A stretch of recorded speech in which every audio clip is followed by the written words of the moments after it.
Nuke 12.0 is the first release in our 12 series and focuses on delivering greater performance and interactivity for artists and improving workflow efficiencies for common tasks. For artists working at scale, we have overhauled the way Nuke redraws its UI to improve UI performance and drastically reduce the feeling of Nuke's UI becoming unresponsive. This means that artists working on complex scripts with over 1,000 nodes will be able to keep on working to well above 10,000 nodes while maintaining interactivity and responsiveness inside of Nuke 12.0. Working in Nuke's 3D viewer with cards and imported geometry is part of what makes Nuke so powerful for artists. So to help improve user control and interactivity within this space, we're introducing a new soft selection feature that allows you to have a customizable fall-off to your geometry vertex, face, or edge selection. When combined with 11.3's lasso selection mode, this feature makes modifying geometry data for projection setups, last-minute adjustments, or any number of 3D workflows so much more effortless.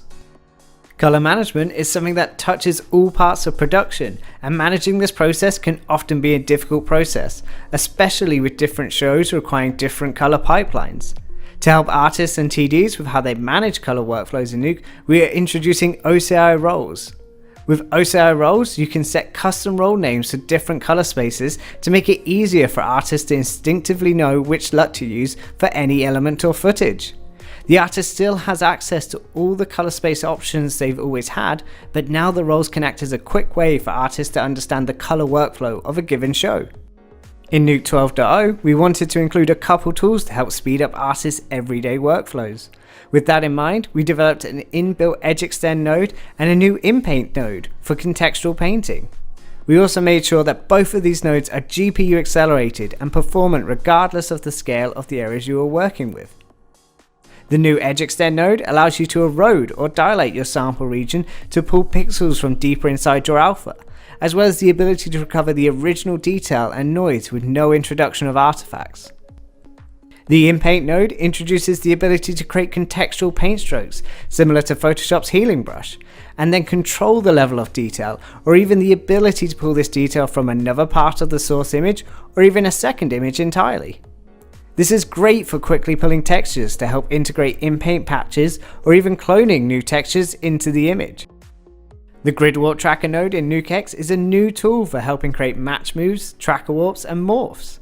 This node provides an alternate solution to the manual tracking you previously had to do when utilizing the planar tracker, which would constrain you to rigid transformations. With the Grid Warp Tracker, you can warp across custom-defined grid shapes and use smart vectors to drive the grids. Within this node, a to and from grid enable you to add and copy tracking data between grids, allowing you to retest or make amendments without losing your original data and without having to create a backup version of the node. You can also add an adjustment grid where you can modify your to or from grid shapes without altering the original data. Because adjustment grids are driven either by the tracking data applied to the to or from grid, you can make changes to your adjustment grid on a single frame and have this propagate across the entire sequence. You can also set keyframes for finer adjustments and corrections.